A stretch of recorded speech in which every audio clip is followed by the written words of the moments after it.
Saya belajar economics dan lebih sering belajar sendiri karena saya hanya ingin tahu apakah sebetulnya semua manusia itu boleh disebut sebagai homo economicus di dalam pengertian Adam Smith, atau homo economicus dalam pengertian Friedrich von Hayek, atau homo economicus dalam pengertian Sumitro Joyohadikusumo. Jadi semua pertanyaan itu ada di kepala saya. Saya belajar pertama justru jurusan elektro, ilmu teknik, saya belajar sedikit ekonomi, lalu belajar hubungan internasional, belajar hukum, belajar filosofi. Jadi ada semacam ketidakpuasan sebetulnya dari awal untuk mengetahui manusia itu nature-nya apa sebetulnya. Nah, kalau kita mulai dengan semacam keterangan awal, saya mau katakan saya berhadapan hari ini dengan 80 pembohong. Wah, bohong kita ini. langsung semua kan? 80 pembohong. Saya baca buku mungkin 10 tahun lalu, buku yang saya pernah diskusikan dengan Khatib Basri, Dr. Syahrir, macam-macam itu. Judulnya Economics Doesn't Lie. Economics does. Ilmu ekonomi tidak berbohong. Yang berbohong adalah ekonom. Karena dia mesti ucapkan apa yang dia maksud dengan efisiensi. Dia mesti ucapkan apa yang dimaksud dengan rational expectation. Nah, semua itu menuntut pertanggungjawaban, dan ekonom bilang enggak, saya nggak perlu pertanggungjawabkan. Kalau saya salah di dalam mengambil kebijakan, saya akan bilang modelingnya belum sempurna, variabelnya belum cukup. Jadi selalu ada adequacy untuk mengatakan now. Sekarang saya bilang saya seorang ekonom ketika semua variabel tersedia. Artinya tidak diperlukan value, tidak diperlukan inspirasi, tidak diperlukan ethos. Nah, cukup kita tunggu bagaimana seluruh variabel itu tiba di depan saya, maka saya menjadi seorang pasif. Padahal di dalam kehidupan real kita aktif untuk menuntut justice, menuntut kesetaraan. Sekarang ilmu ekonomi itu berantakan, dibuat berantakan oleh Donald Trump, mau dirapikan oleh Sri Mulyani, akhirnya dia nyerah juga. Jadi kita mulai melihat bahwa ada kesempatan sebetulnya untuk membangun satu markas pikiran baru yang basisnya adalah real life. Itu pentingnya kita belajar tentang sejarah ekonomi itu. Pak Mitro mengerti sejarah ekonomi. Pak Mitro pasti di awal abad 20 bergaul dengan para ekonom Prancis yang padat filosofinya tuh. Bicara tentang Fabian Society, ngomong tentang sosialisme awal tuh. Jadi saya bisa bayangkan bahwa Pak Mitro bukan homo economicus in optima forma. Saya kira itu sambil kita uji nanti apakah dalil saya bisa ditumbuhkan di dalam era hari-hari ini ketika semua orang sibuk dengan skincare. Saya lihat wakil presiden kita bagi-bagi skincare, padahal dia nggak butuh skincare. Yang dia butuh adalah brain care.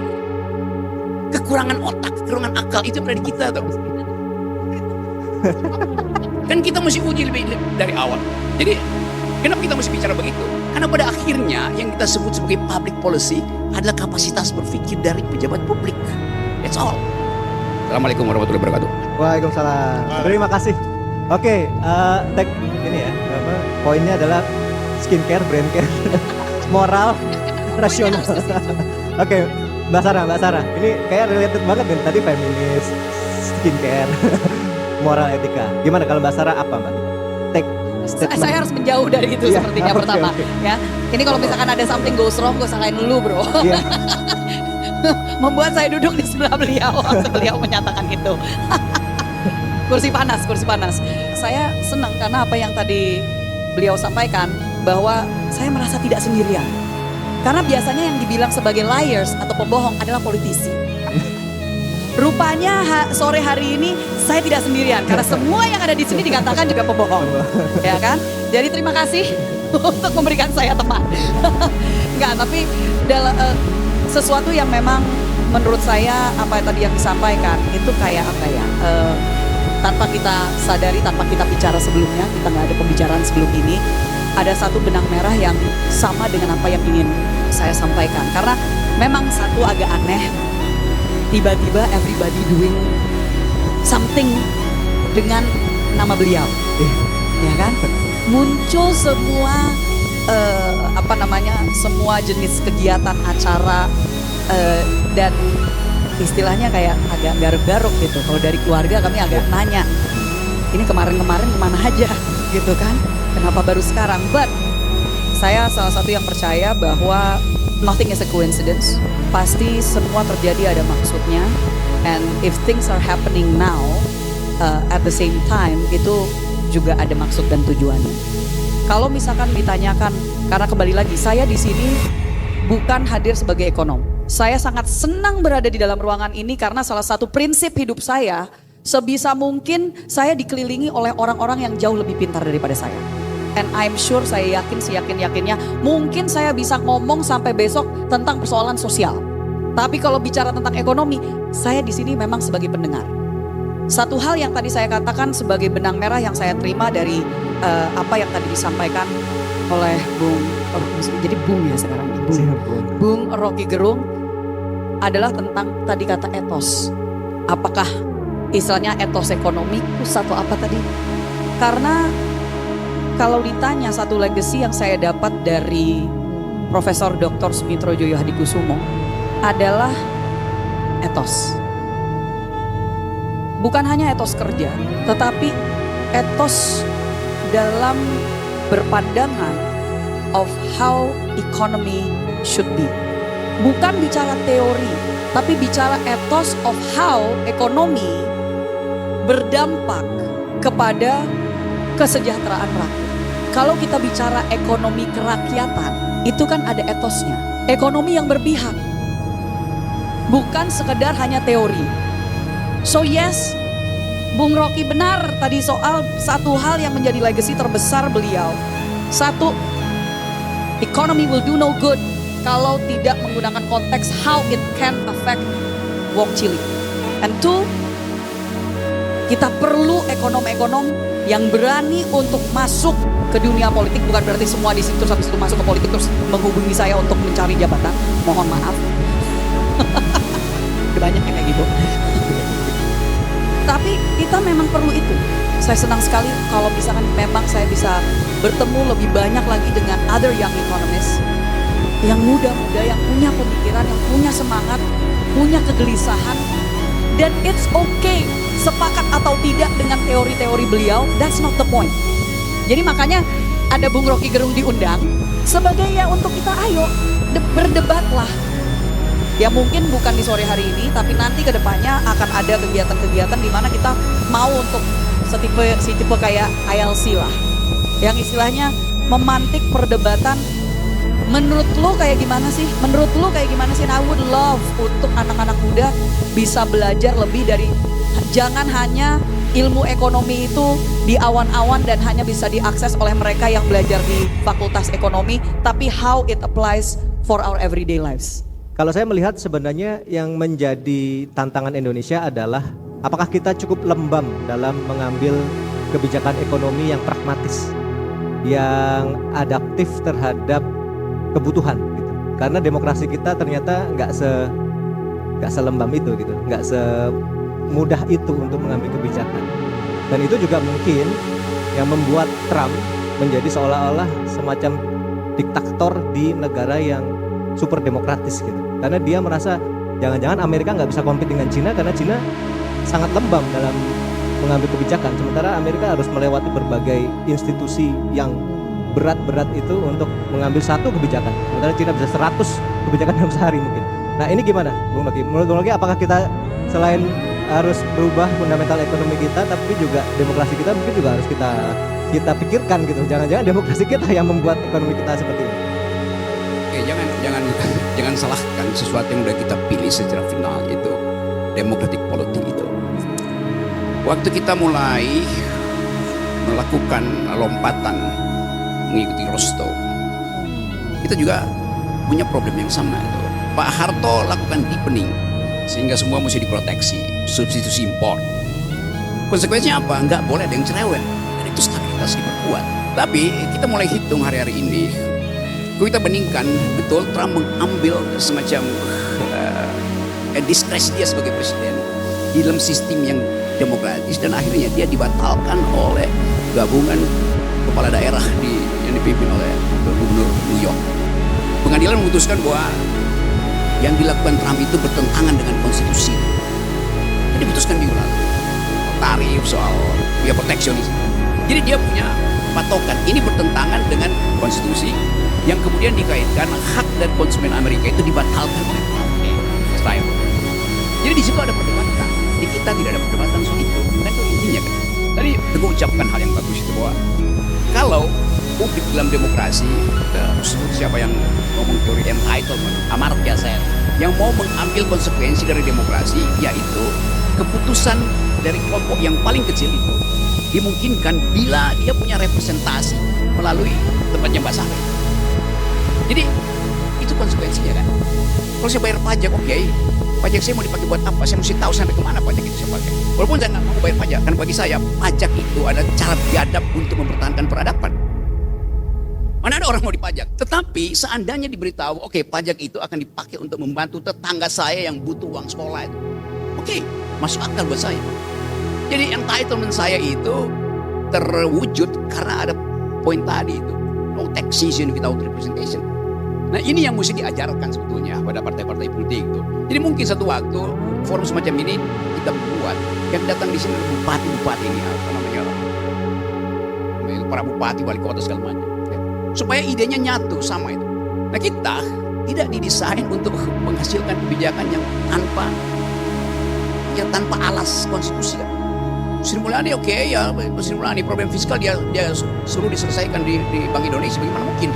Jadi ada paket berpikir yang kacau. Kalau kita melihat datanya dari mana kita punya data? Semua kementerian datanya beda-beda. Zaman Ibu tadi di Dana Reksa dulu tahun 80 awal sampai 90-an itu cuman ada 3 lembaga riset yang datanya saya percaya. Satu adalah LP3S, 3 ada LP3S, 2 adalah Kompas, 1 Dana Reksa. Dana Reksa collecting data itu bahkan untuk dipakai oleh politisi dia percaya. Sekarang bagaimana kita percaya ini data yang beredar itu, ini data apa yang dipakai mengambil kebijakan politik tadi.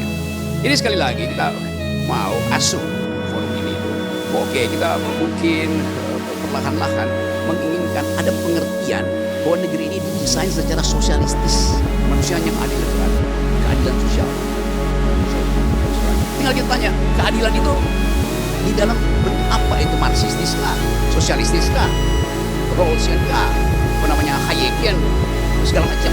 Tetapi kata sosial, keadilan sosial itu berbekas logika. Mungkin itu juga terlalu lembek sehingga ya karena keadilan sosial nggak ada pertanggungjawaban itu. Kalau ada orang miskin nanti pamannya yang minta ngurus dia, padahal itu kemiskinan karena dia nggak mampu berpikir. Jadi kelihatannya itu. Jadi bagus juga tadi supaya anak-anak muda tadi balikan ucapan itu dilatih untuk tiba pada semacam sistem di mana dia bisa memutuskan sendiri. Jadi apa? Yang terjadi adalah anak muda yang nakal, yang mungkin malam hari dia mesti cari internet gratisan di beberapa platform namanya pelataran gitu, Alfamart, disuruh oleh Deddy Mulyadi untuk pulang ke rumah. Jam 9 malam akan ada jam malam buat anak-anak muda ini. Padahal dia lagi bantu orang tuanya. Dia mungkin lagi belajar dengan tetangganya untuk bikin startup yang bagus. Tapi oleh pemerintah yang nggak paham tentang apa yang disebut kuriositas itu, nggak boleh anak muda, anak sekolah itu harus jam 9 tidak boleh beredar lagi itu. Padahal dunia ini diatur oleh mereka yang punya kuriositas, yang mungkin malam-malam nggak bisa tidur. Ini dia produktif kok di situ kan. Apalagi kalau mereka kenakalan mereka yang sebetulnya kenakalan yang kreatif itu diberi penalti masuk barak. Itu pentingnya kita coba ucapkan public policy dengan satu prinsip bahwa public policy itu dibuat justru untuk memancing kuriositas dan memancing kreativitas. Bukan public policy untuk diberi pada mereka sebagai objek, sebagai konsumen kan. Jadi itu maksud saya, kebebasan kita untuk menghasilkan kembali Indonesia yang berpikir harus dimulai dengan ketajaman untuk lihat problem kita apa tuh. Ada Cina problemnya, oke, kita contoh Cina, oke, tapi kita mesti pastikan Cina berhasil karena kapitalismenya itu ada di tingkat paling lokal, di bupati segala macam kapitalisme. Ya itu individu di desa-desa itu bersaing kapitalistis, tetapi ada disciplinary society melalui partai gitu tunggal komunis kan. Jadi kita mau coba bandingkan sebetulnya, tapi ia tidak fit and proper perbandingannya itu. Ya. Jadi konsekuensi itu mesti kita hitung. Nah itu mungkin penting kita suatu waktu kita bikin semacam, saya usulkan supaya teman-teman di Fakultas Ekonomi Seluruh Indonesia bikin kaukus untuk menghitung Apakah teori ekonomi yang kita adapt demi menghasilkan 8% growth itu dimungkinkan nggak di dalam kondisi global yang turbulen?